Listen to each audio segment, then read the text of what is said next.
O anjo mais misterioso da Bíblia, as rodas de Ezequiel. Nas margens do exílio. O horizonte babilônico sangrava cores alaranjadas enquanto o sol se punha sobre o rio Quebar. Sentado à margem, Ezequiel observava o reflexo dourado nas águas turvas.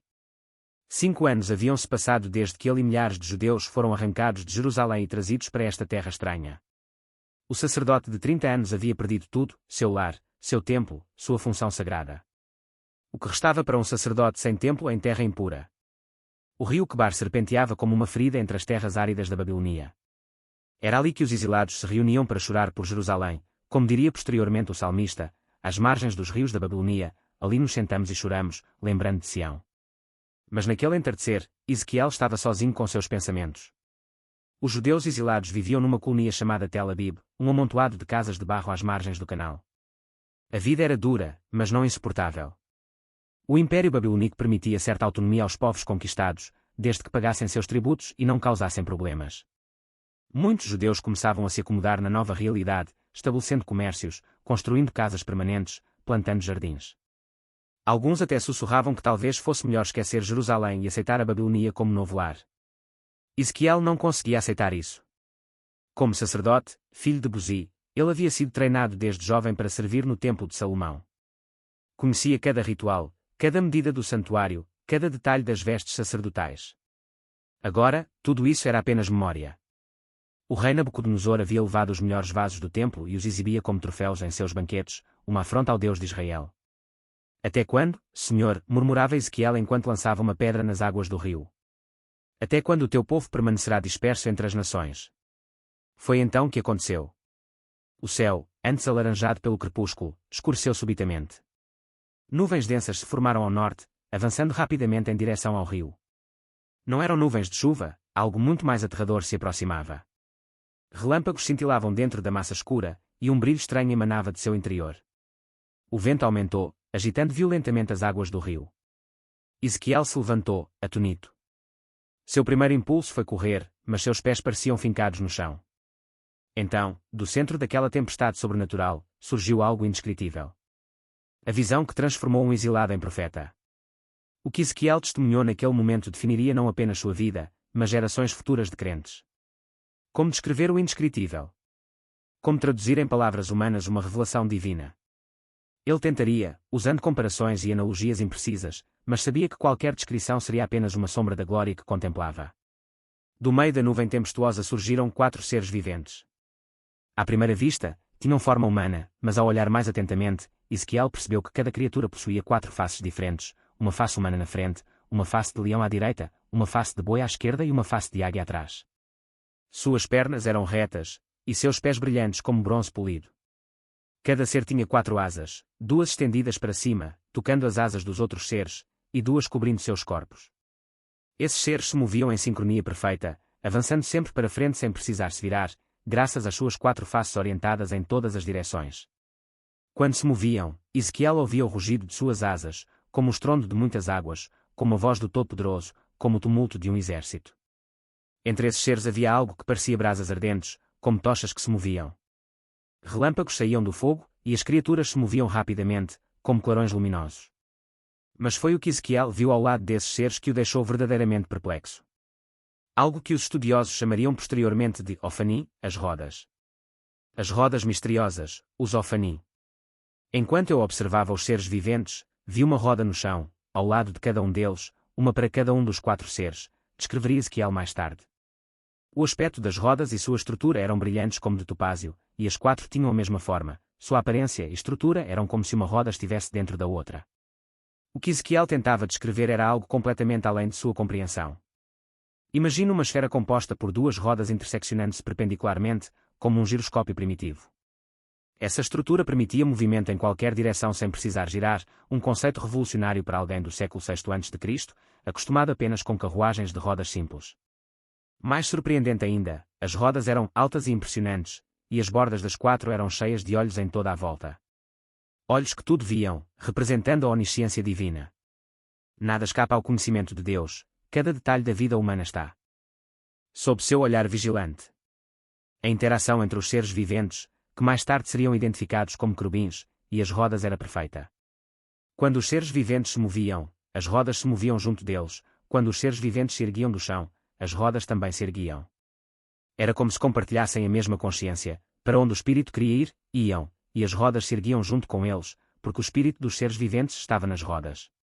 Rafael, um judeu idoso que havia conhecido o templo de Jerusalém antes de ser destruído, costumava reunir os jovens exilados às margens do Quebar para contar histórias da antiga terra. Quando Ezequiel compartilhou sua visão com ele, Rafael estremeceu. O que você viu, meu filho, são os querubins, os guardiões do trono de Deus, explicou Rafael. Lembre-se de como eram as esculturas de querubins sobre a Arca da Aliança, cobrindo o propiciatório com suas asas. O que você viu foram os verdadeiros querubins, não meras representações. Mas e as rodas? Perguntou Ezequiel, ainda perturbado pela visão. O que eram aquelas rodas cheias de olhos? Rafael balançou a cabeça. As rodas. Os Ofanim. São os mais misteriosos dos seres celestiais. Alguns dos nossos antigos escritos falam deles como uma ordem separada de anjos, junto com os serafins e querubins. Mas ninguém jamais os descreveu como você. Essa revelação atingiu Ezequiel como um raio. O que ele havia presenciado não era apenas uma visão, era um encontro direto com o trono móvel de Deus, carregado por querubins e movido pelos misteriosos Ofanim. O trono do Altíssimo. A visão de Ezequiel, porém, não terminava nas rodas. Acima dos seres viventes e das rodas havia algo semelhante a um firmamento, como o brilho impressionante de cristal resplandecente. E acima desse firmamento, algo ainda mais grandioso. Sobre o firmamento que estava acima de suas cabeças, havia algo semelhante a um trono, como pedra de safira. E sobre essa estrutura semelhante a um trono, bem no alto, havia uma figura com aparência humana. Essa figura resplandecia como metal brilhante, como fogo, da cintura para cima, e como fogo com resplendor ao redor, da cintura para baixo. O brilho era como o aspecto do arco-íris nas nuvens num dia de chuva.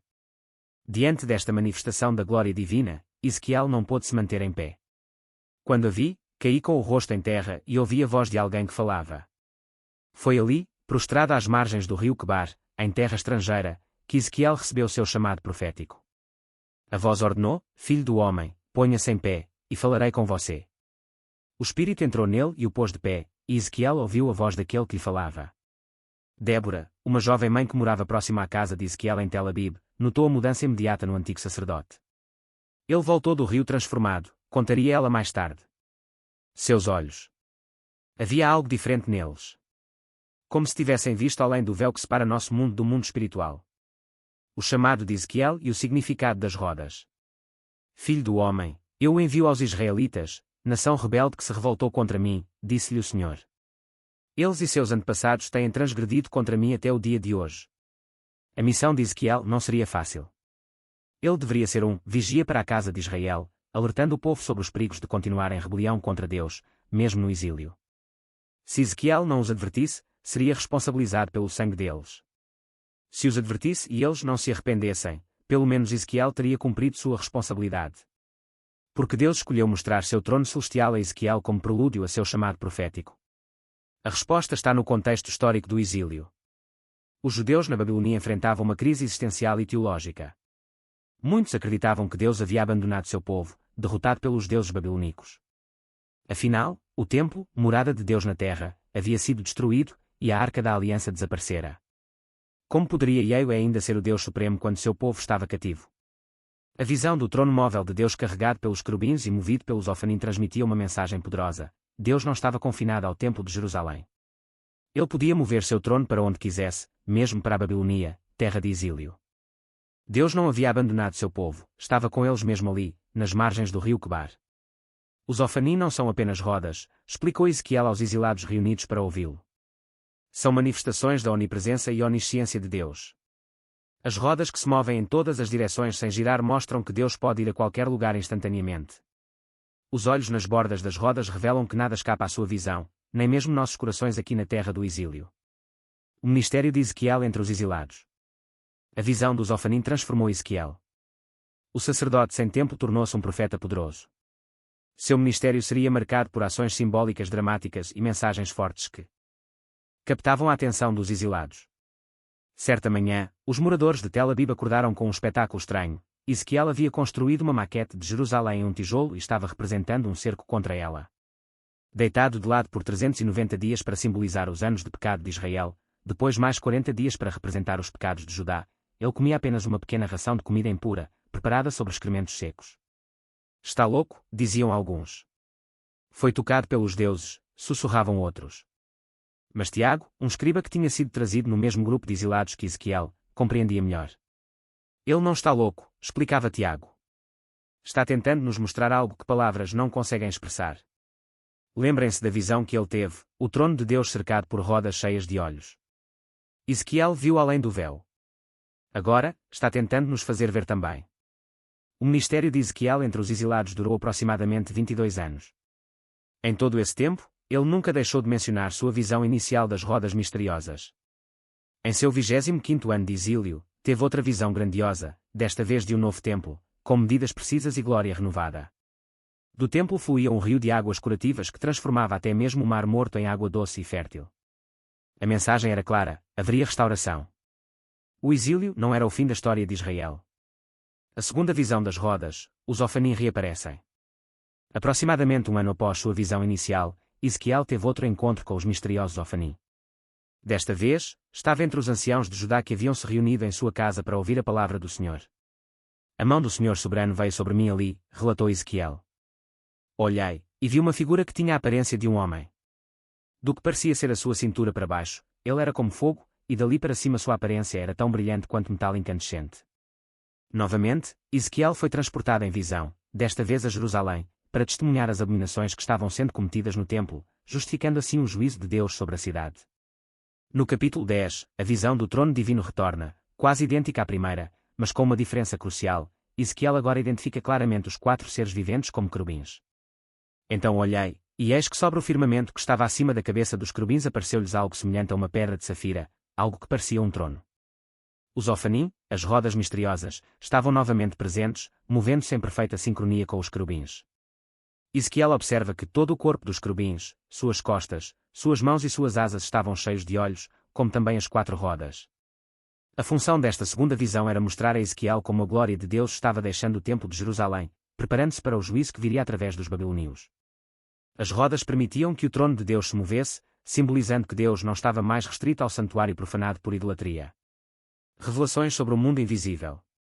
Existem mais coisas entre o céu e a terra do que sonha nossa filosofia, disse Clara, uma das exiladas mais respeitadas por sua sabedoria. O que Ezequiel viu foi apenas um vislumbre do mundo espiritual que nos cerca constantemente. As visões de Ezequiel, especialmente dos Ofanim, abriram uma janela para a complexidade do mundo angelical que a maioria dos israelitas desconhecia. Embora a Torá mencionasse anjos em várias ocasiões, desde os querubins que guardavam o jardim do Éden até o anjo com quem Jacó lutou, a estrutura hierárquica do mundo angelical permanecia obscura. Os Ofanim representavam uma nova dimensão desse mundo invisível.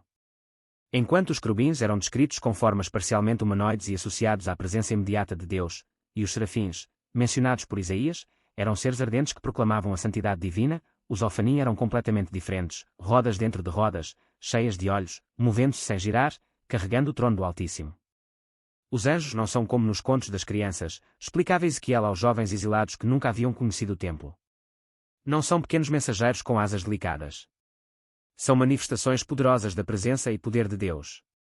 Os querubins têm 4 faces e 4 asas, representando sua onipresença e vigilância constante. Os Ofanim são ainda mais misteriosos, rodas que se movem em todas as direções, simbolizando a mobilidade irrestrita de Deus. Esta revelação trazia conforto aos exilados. Se Deus podia mover seu trono para qualquer lugar através dos Ofanim, então ele certamente estava com eles na Babilônia. O exílio físico não significava exílio espiritual. Os Ofanim na tradição posterior. Muitos anos depois, quando o exílio babilônico já era apenas uma lembrança distante e um novo templo havia sido construído em Jerusalém, os escritos de Ezequiel continuavam inspirando reflexões sobre o mundo angelical. Na literatura apocalíptica judaica posterior, os Ofanim ganharam ainda mais destaque. Foram classificados como uma ordem específica de anjos, junto com querubins e serafins.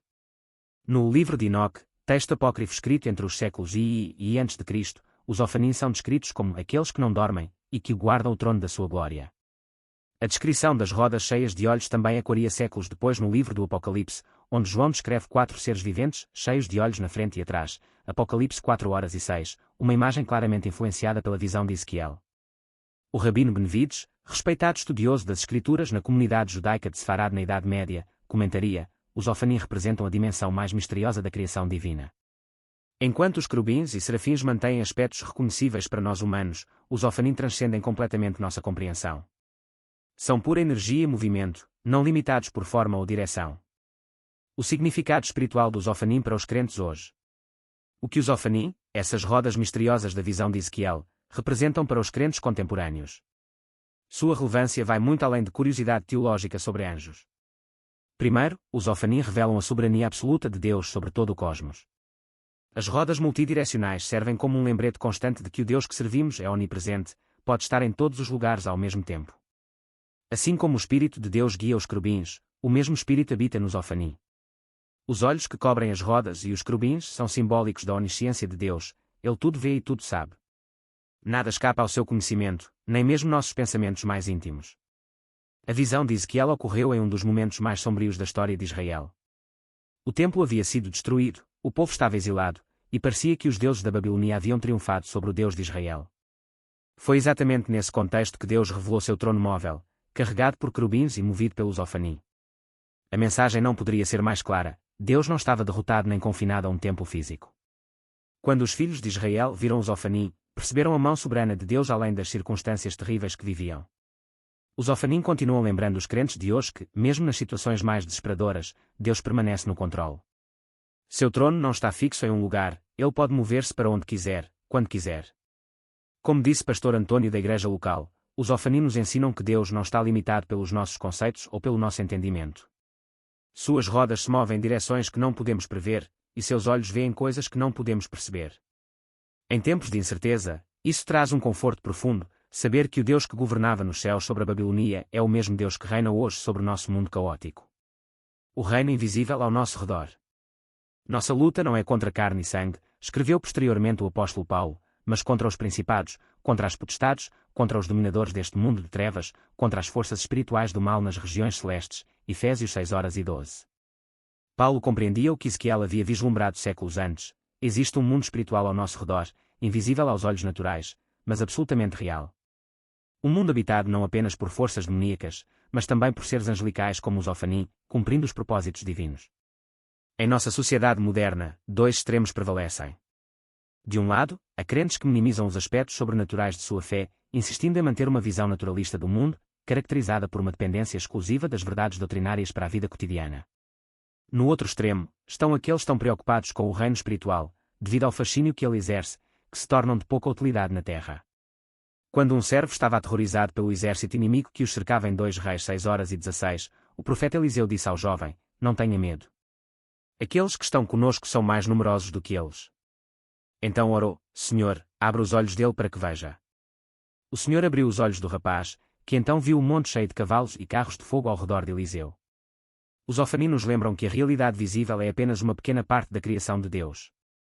O mundo em que vivemos não pode ser considerado nosso lar definitivo. Há um mundo que não podemos ver, mas que está repleto de conflitos por nossas próprias almas. Os anjos como servos de Deus e dos crentes. Os anjos, incluindo os misteriosos Ophanim, têm propósitos específicos no plano divino. Primeiramente, os anjos fazem com que a palavra de Deus se cumpra. Os anjos são as hostes performáticas de Deus, eles seguem a palavra de Deus para garantir que ela produza frutos. Na Bíblia, a frase "O Senhor dos Exércitos o realizará" é usada frequentemente quando uma profecia extraordinária é dada, que não pode ser explicada humanamente. Os anjos de Deus têm a licença para realizar qualquer coisa que saia da boca de Deus. Os anjos também são as tropas de ataque que lidam com os adversários. Eles sempre saem vitoriosos após cada ato.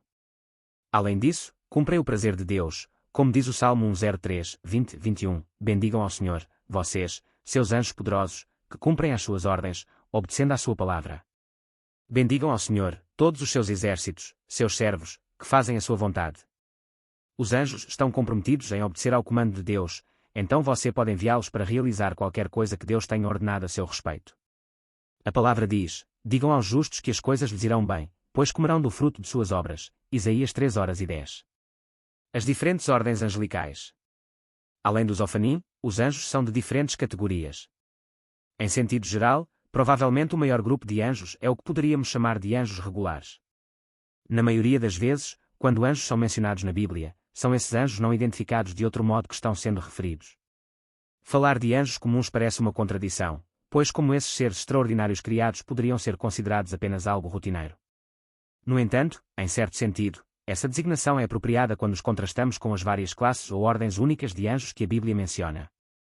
Querubins. Os querubins são os primeiros da ordem angelical a aparecer nas Escrituras. Eles aparecem logo após a queda de Adão e Eva, guardando o caminho para a árvore da vida.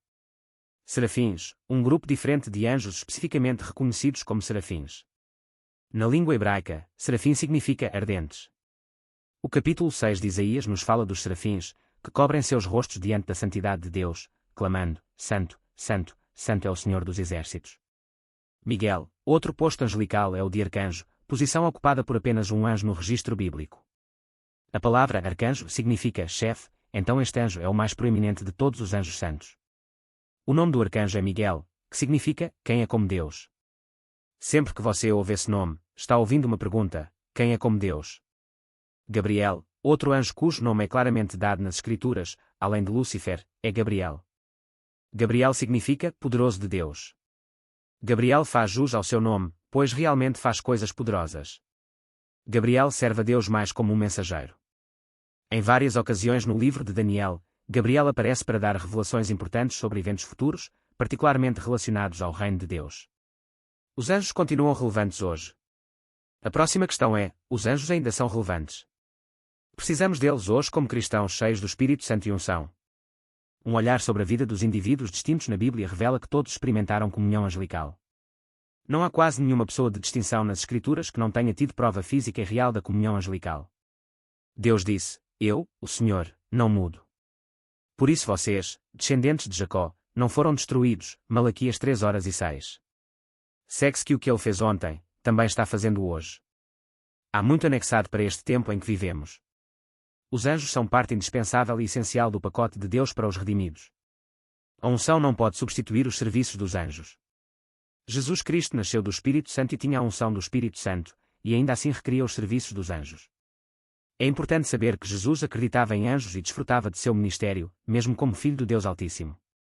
Mesmo o Senhor Jesus Cristo precisava da assistência dos anjos. Antes mesmo de seu nascimento, um anjo anunciou sua chegada. Quando surgiu o perigo devido à notícia de seu nascimento, um anjo falou a José para se mudar para o Egito com o bebê Jesus, para que a Escritura se cumprisse. O véu entre os mundos. Marina, uma jovem artista entre os exilados, ficou fascinada com a descrição que Ezequiel fez dos Ofanim. Em seus momentos de solidão, ela criava desenhos do que imaginava serem as rodas divinas. É como se existisse um véu entre este mundo e o mundo espiritual, dizia ela. E ocasionalmente, o véu se abre um pouco, permitindo que pessoas como Ezequiel vislumbrem o que está além. Essa intuição de Marina estava surpreendentemente próxima da verdade teológica. As Escrituras frequentemente falam de um véu separando o mundo físico do mundo espiritual. No templo, um véu separava o lugar santo do Santo dos Santos, onde a presença de Deus habitava. Somente o sumo sacerdote podia atravessar esse véu, e apenas uma vez por ano, no dia da expiação. Séculos depois, quando Jesus Cristo morreu na cruz, o véu do templo rasgou-se de cima para baixo, simbolizando que o acesso à presença de Deus estava agora aberto para todos os crentes, não apenas para o sumo sacerdote. De forma similar, Ezequiel recebeu um vislumbre além do véu espiritual, vendo os Ofanim e o trono de Deus em toda a sua glória. Os Ofanim são como guardiões da fronteira entre os mundos, refletia Marina enquanto trabalhava em seus desenhos. Rodas dentro de rodas, sempre em movimento, sempre observando. Eles carregam o trono de Deus entre o céu e a terra, entre o visível e o invisível. O mistério que permanece. Mesmo após séculos de estudo teológico, os Ofanim permanecem entre os mais misteriosos seres mencionados nas Escrituras. Diferentemente de anjos como Gabriel ou Miguel, que interagem diretamente com humanos, os Ofanim são vistos apenas em contextos de visões celestiais. É provável que nunca compreendamos completamente a natureza dos Ofanim nesta vida, explicou o Rabino Samuel aos exilados curiosos. Eles existem em uma dimensão além da nossa compreensão. Suas rodas dentro de rodas sugerem movimento em múltiplas dimensões simultaneamente, algo que nossos cérebros limitados mal conseguem conceber. As teorias sobre os Ofanim são tão diversas quanto imaginativas. Alguns estudiosos os consideram manifestações da própria energia divina, outros os classificam como uma ordem angelical específica, enquanto alguns os interpretam como símbolos do controle soberano de Deus sobre o universo, não como seres reais. Independentemente da interpretação, os Ofanim nos lembram que o mundo espiritual é infinitamente mais complexo e maravilhoso do que nossa mente humana pode compreender. São como um lembrete divino de que os meus pensamentos não são os pensamentos de vocês, nem os seus caminhos são os meus caminhos. Isaías 55:8. A visão do Vale dos Ossos Secos. O profeta que havia contemplado as rodas celestiais também receberia uma das mais poderosas visões de restauração na Bíblia. No 37º capítulo de seu livro, Ezequiel descreve como o Espírito do Senhor o transportou para um vale cheio de ossos secos, uma metáfora do estado espiritual de Israel no exílio. Os ossos secos representavam a casa de Israel, aparentemente morta e sem esperança. Mas Deus ordenou a Ezequiel que profetizasse sobre os ossos, e eles começaram a se juntar, cobriram-se de tendões, carne e pele. Finalmente, quando Ezequiel profetizou ao fôlego de vida, ele entrou neles e ficaram em pé, um exército numeroso e enorme. Ezequiel 37:10. Beatriz, uma mulher de meia-idade que havia perdido 3 filhos durante a captura de Jerusalém, encontrou consolo nesta visão. Se Deus pode dar vida a ossos secos, dizia ela frequentemente, certamente pode restaurar nosso povo e nossa terra. A conexão entre os Ofanim e a visão dos ossos secos não é explícita, mas é profunda. Ambas as visões demonstram o poder soberano de Deus para transformar situações aparentemente impossíveis. Os Ofanim mostram que Deus pode mover seu trono para onde quiser, sem limitações, enquanto a visão dos ossos secos revela que ele pode trazer vida do lugar mais improvável, a morte. Os Ofanim são as rodas da providência divina, ensinava Ezequiel. Eles nos lembram que Deus está constantemente trabalhando, mesmo quando não percebemos. O mesmo Deus que move seu trono pelos céus pode fazer brotar vida de um vale de ossos secos. O legado de Ezequiel, o profeta das visões. Ezequiel faleceu no exílio, nunca retornando à terra prometida. Mas suas visões, particularmente dos Ofanim, deixaram um legado duradouro que transcendeu fronteiras e gerações. No final de sua vida, os cabelos de Ezequiel haviam embranquecido, mas seus olhos mantinham aquele brilho especial, o brilho de quem havia contemplado a glória divina. Os jovens exilados se reuniam ao seu redor para ouvir, mais uma vez, sobre as rodas cheias de olhos que carregavam o trono de Deus. Não se esqueçam, dizia ele com voz fraca mas firme, que o Senhor não está confinado a um templo feito por mãos humanas. Seu trono tem rodas, os Ofanim, e ele pode mover-se para onde quiser. Quando retornarem a Jerusalém, como Deus prometeu, levem essa verdade com vocês. Quando a Pérsia derrotou a Babilônia e o rei Ciro permitiu que os judeus retornassem a Jerusalém, as visões de Ezequiel já haviam moldado profundamente a teologia de Israel. A compreensão de um Deus móvel, não limitado geograficamente, ajudou o povo a sobreviver espiritualmente durante o exílio e às subsequentes dispersões. Séculos depois, quando o segundo templo foi destruído pelos romanos em 70 DC, os judeus se lembraram das visões de Ezequiel. A presença de Deus não estava limitada ao templo, seu trono tinha rodas. Interpretações modernas dos Ofanim. Ao longo da história, muitos tentaram interpretar os Ofanim de Ezequiel através das lentes de sua própria época. No século XX, alguns até sugeriram que Ezequiel havia visto algum tipo de nave espacial ou tecnologia avançada, uma interpretação que teólogos sérios rejeitam como anacronismo. O teólogo contemporâneo Lucas Mendes observa: os Ofanim devem ser compreendidos em seu contexto original, uma visão espiritual expressada através da linguagem e conceitos disponíveis para Ezequiel no século VI a.C. Tentar modernizá-los ou concretizá-los demais é perder seu significado simbólico profundo. Mais importante que sua forma exata é o que os Ofanim revelam sobre Deus, sua mobilidade irrestrita, sua onisciência, representada pelos olhos, sua presença simultânea em todas as dimensões da realidade. Psicólogos como Dra. Sofia Teixeira notam que a imagem de rodas dentro de rodas também ressoa em nível psicológico profundo. Essa imagem sugere a interconexão de todas as coisas, a sincronicidade dos eventos aparentemente aleatórios que, de fato, seguem um padrão divino. Quando os pacientes compreendem que há rodas dentro de rodas em suas vidas, padrões divinos que não conseguem ver completamente, frequentemente encontram paz em meio ao caos. Os Ofanim na experiência espiritual contemporânea. Júlia Ferreira, líder de um grupo de oração em São Paulo, relata que a meditação sobre os Ofanim transformou sua vida espiritual. Quando comecei a contemplar essas rodas misteriosas, percebi que Deus está muito mais presente e ativo em minha vida do que eu imaginava.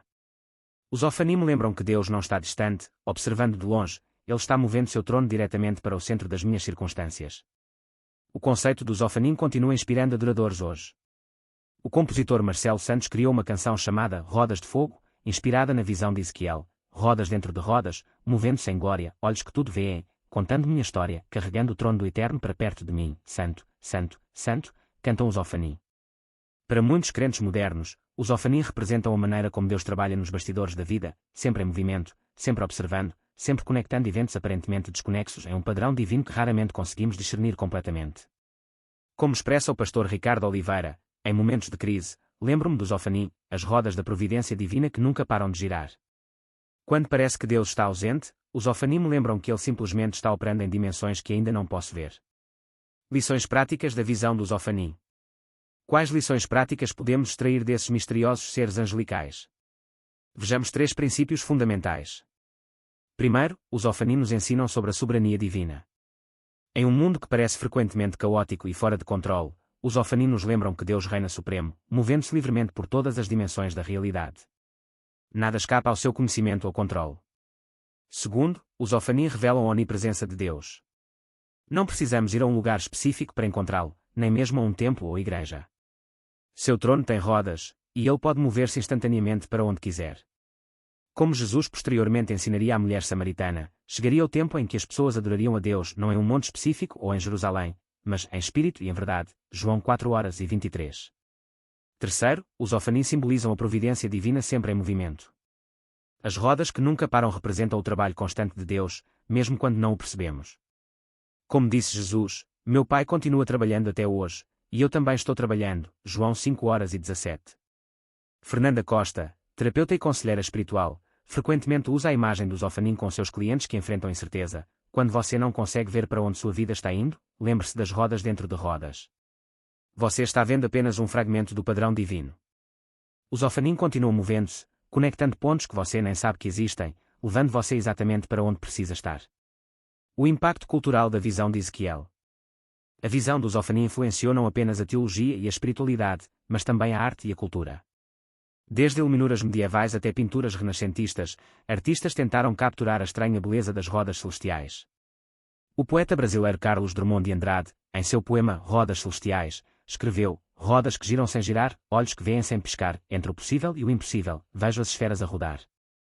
Na música sacra contemporânea, o conceito dos Ofanim tem inspirado compositores como Mariana Leite, cuja composição instrumental, Ofanim, Rodas de Glória, tenta capturar musicalmente o movimento constante e harmonioso das rodas angelicais. Na literatura, o escritor Paulo Coelho faz referência aos Ofanim em seu romance, O Alquimista, onde apresenta a ideia de que quando você quer algo, todo o universo conspira para que você realize seu desejo, um conceito que ecoa a imagem das rodas divinas sempre em movimento, conectando pessoas e eventos em padrões invisíveis aos olhos humanos. Perguntas para reflexão. À luz do que aprendemos sobre os Ofanim, podemos considerar algumas perguntas provocativas. Como a compreensão de que o trono de Deus tem rodas, permitindo-lhe mover-se instantaneamente para qualquer lugar, afeta sua vida de oração? Se Deus não está limitado pelo espaço, como isso muda a maneira como você o aborda? Os Ofanim são descritos como cheios de olhos, simbolizando-a onisciência divina. Como você vive sua vida sabendo que Deus observa não apenas suas ações, mas também seus pensamentos e motivações mais íntimos? Se os Ofanim representam a providência divina sempre em movimento, conectando eventos aparentemente aleatórios em um padrão divino, como isso muda sua perspectiva sobre as coincidências em sua vida? A consciência do mundo espiritual. Talvez a maior lição dos Ofanim seja a consciência de que existe um mundo espiritual ao nosso redor, vibrante e ativo, mesmo quando não o percebemos. Vivemos em uma época materialista que tende a reduzir toda a realidade àquilo que pode ser medido e quantificado. Os Ofanim nos desafiam a expandir nossa percepção. Como ensina o pastor Paulo Rodrigues, quando Ezequiel viu os Ofanim, recebeu um vislumbre do mundo como Deus o vê, não fragmentado em compartimentos estanques de natural e sobrenatural, mas como uma realidade integrada onde o divino e o humano constantemente se entrelaçam. Esta visão integrada do mundo é profundamente bíblica. Ela nos convida a viver com um pé em cada realidade, plenamente engajados no mundo físico, mas sempre conscientes da dimensão espiritual que o permeia e transcende. Maria Helena, líder de intercessão em uma comunidade no Rio de Janeiro, compartilha: quando oro, frequentemente visualizo os Ofanim, as rodas celestiais cheias de olhos, movendo-se em todas as direções. Isso me lembra que minhas orações não estão limitadas pelo tempo ou espaço. Através da oração, toco o mundo espiritual onde os Ofanim se movem, carregando o trono de Deus. Conclusão: as rodas continuam girando. A visão dos Ofanim, concedida a um sacerdote exilado às margens de um rio babilônico há mais de 2500 anos, continua a inspirar e desafiar crentes até hoje. Essas misteriosas rodas celestiais nos lembram que Deus está sempre em movimento, sempre vigilante, sempre presente, mesmo quando as circunstâncias sugerem o contrário. Em tempos de incerteza e turbulência, a imagem das rodas dentro de rodas oferece consolo profundo. Como os exilados judeus na Babilônia, podemos nos sentir deslocados e abandonados. Os Ofanim nos lembram que Deus não está limitado por fronteiras nacionais, estruturas religiosas ou expectativas humanas. Seu trono tem rodas, e essas rodas podem mover-se instantaneamente para o centro de nossas maiores necessidades. os olhos nas bordas das rodas nos asseguram que nada escapa à sua atenção amorosa. O movimento perpétuo do Zofanim nos lembra que Deus está constantemente trabalhando, mesmo quando não percebemos. Como disse Ezequiel aos exilados, os Zofanim revelam que Deus não está restrito ao Templo de Jerusalém ou a qualquer estrutura humana. Ele é livre para mover-se para onde quiser, quando quiser, inclusive para as margens do rio Quebar, no coração da Babilônia, no meio de um povo exilado e desanimado. A lição final do Zofanim é tanto um conforto quanto um desafio. Deus está mais próximo, mais atento e mais ativo em nossas vidas do que jamais imaginaríamos. As rodas celestiais continuam girando, cumprindo seus propósitos eternos, conectando o céu e a terra em padrões que só Ele pode ver completamente. Em nossos próprios momentos de exílio, quando nos sentimos distantes de Deus, de nosso propósito ou de nossa comunidade, que possamos, como Ezequiel, ter os olhos abertos para ver o Zofanim, as rodas da providência divina que nunca param de girar, carregando o trono do Altíssimo para o centro de nossas vidas. Queridos espectadores, agradeço imensamente por acompanharem este episódio sobre o anjo mais misterioso da Bíblia. As rodas de Ezequiel, o Zofanim, nos lembram que Deus está sempre presente e ativo em nossas vidas, mesmo quando não percebemos. E você, já teve algum momento em que sentiu a presença divina em circunstâncias inesperadas? Como essa história do Zofanim ressoa com sua própria jornada espiritual? Compartilhe suas perspectivas nos comentários abaixo, adoraria conhecer suas reflexões pessoais sobre este tema fascinante. Se este conteúdo tocou seu coração, não se esqueça de se inscrever no canal Histórias da Bíblia para mais explorações profundas das Escrituras. Ative o sininho para ser notificado sobre nossos próximos vídeos, onde continuaremos a desvendar os mistérios e maravilhas do texto sagrado. Até o próximo episódio, que as rodas da providência divina continuem guiando seus caminhos.